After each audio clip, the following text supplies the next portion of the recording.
In this video, we will explore access control on data. You might wonder, why is access control necessary?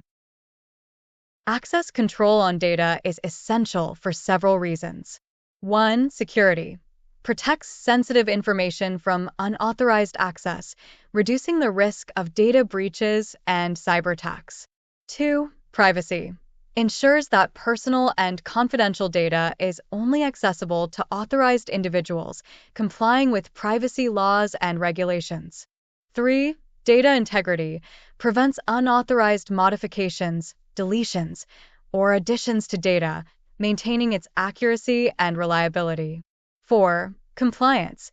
Helps organizations meet legal and regulatory requirements by controlling who can access and manipulate specific data.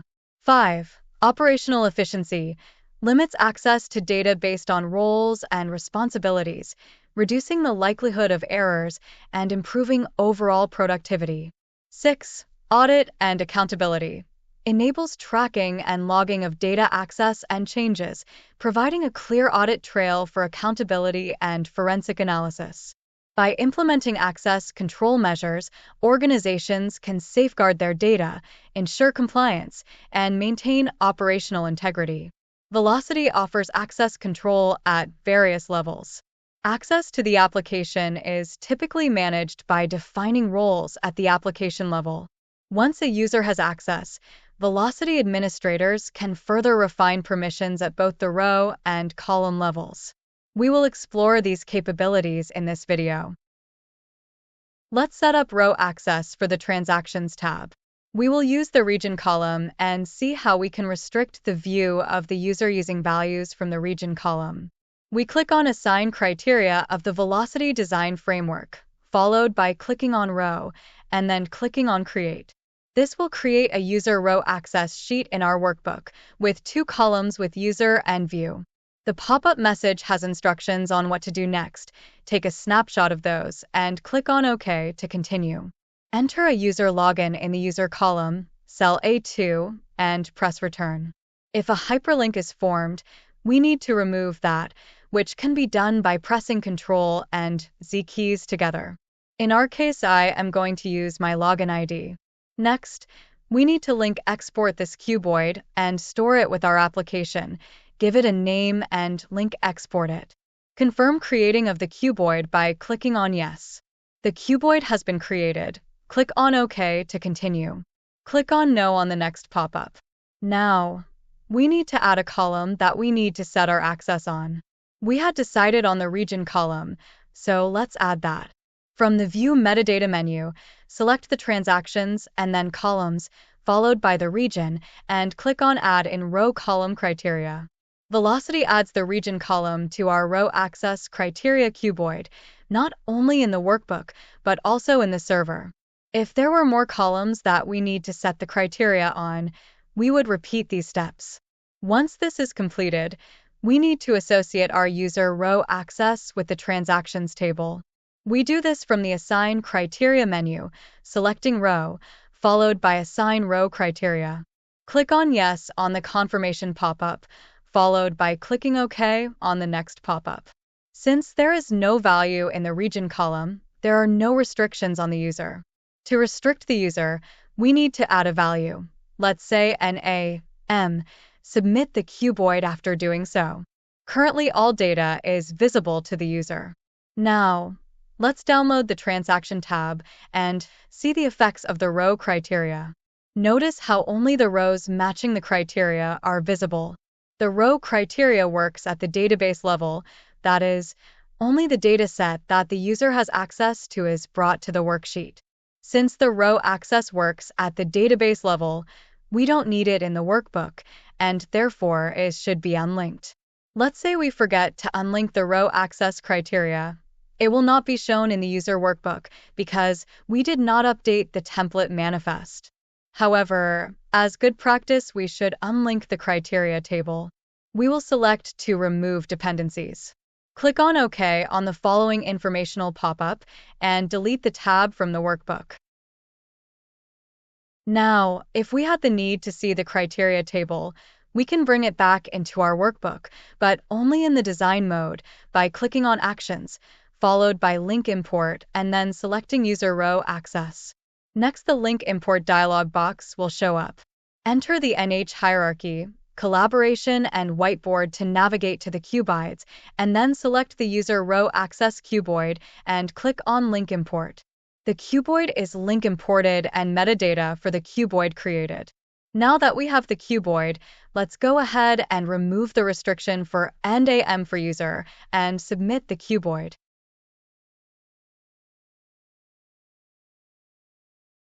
As a developer, one has added the row access table, added a row, and assigned a value. Once the system is ready for users, we would need to provide an administrative template that would have the user row access table in it, and we would allow users in an admin role to be able to access the row access table and be able to make changes to it. In which case, we would need to give them the ability to add or delete users, give them a drop-down of valid regions, and perhaps build validation so that incorrect values are not entered. If there were other cuboids that needed access criteria associated with them, then we can assign the same user row access cuboid to them. The other cuboids may have additional columns to be restricted on. That too can be accomplished by adding the appropriate fields to the user row access cuboid. Let us now set up column access. The process to create the column access cuboid is very similar to the creation of the row access cuboid. We start with assign criteria, select column, and then click on create to create the sheet. Instructions pop-up message comes up. You may take a snapshot of this for reference. Click OK to continue. The sheet has two columns. The first is group instead of users, and the second is default access. The group column will have the roles that we created when we onboarded the application. The default access gets three values, 0, 1, and 2. 0 implies no access at all, 1 implies read-only access, and 2 implies read-write access to the cuboid. So, default access would mean whether the user group cannot see the cuboid, or can see the cuboid but cannot edit values or can make changes to the values in the cuboid. The default access can be overwritten at the column level. So, for our example, we will assign the default access to the cuboid to be writable, i.e., put a value of 2. As with the user row access, the user column access needs to be link exported to the server.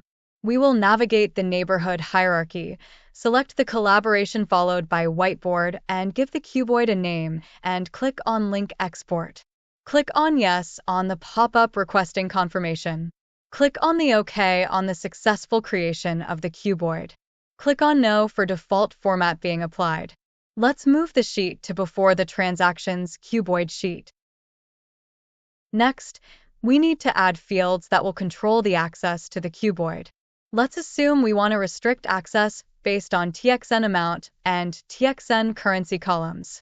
We will add these columns to the user column access cuboid using the same mechanism, i.e., navigating the View Metadata options, Selection Transactions cuboid, followed by clicking on Columns, clicking on TXN amount, and then Add as User Criteria column. Repeat the same steps to add TXN currency column. Unprotect the sheet and add borders to the row. Let's assign this criteria table to the transactions table by navigating through Assign Criteria column, followed by Assign Column Criteria, and selecting the name of the user column criteria table. Click on Yes on the pop-up requesting confirmation. Click on OK on the successful message pop-up. The criteria has been applied. Let's just download the sheet to ensure the user column access table is associated. If we do not assign any values in the criteria table for the two new columns, the default criteria is applied to them, and hence the TXN amount and TXN currency in the transaction table will be writable. We can test this by changing the value for TXN currency of the transactions table and submitting it. Let's change the setting for TXN currency to 1, which implies it is a read-only column, and submit the sheet. Next, change the value in the transactions table and submit it. Since we have validation rules set up, they are run first, and we are notified that there are no errors, so we continue by clicking on OK. Click on OK on the transaction comments. Next, we get a pop-up indicating that we do not have access to update the cell. The next message indicates that we are trying to update columns that are part of access filters. The value in the workbook remains what we entered. However, the value was not updated in the database. Let's change the setting for TXN amount to 0 in the user column access cuboid. That is, the column is not viewable by the user. Submit the sheet. Skip entering any transaction comments. Switch to the transactions cuboid and download it. There are 3 things that happened. 1. The data value of the TXN currency column was brought back. 2. The TXN amount field is no longer visible. And 3. The format of the cuboid has not been applied. The reason the format is not applied is that the number of columns in the format do not match the number of columns in the sheet, hence Velocity does not apply the format to the sheet. If this is the case where some users are not supposed to see some columns, but others need, then we would have 2 different roles, and thus we will have 2 different templates referring to the same cuboid, and the formatting will be different in the 2 templates for the cuboid. For our example, we will remove the restrictions from the user column access cuboid, submit the cuboid, and re-download the transactions sheet to restore to where we started. As in the case of user row access cuboid, the user column access is applied at the table level and therefore does not need to be part of the workbook, and thus can be unlinked too. In this video, we explored why access control is important for any application and the options that Velocity provides at the cuboid level, that is, row and column access control. We will explore dynamic download, also known as on-demand download, in the next video.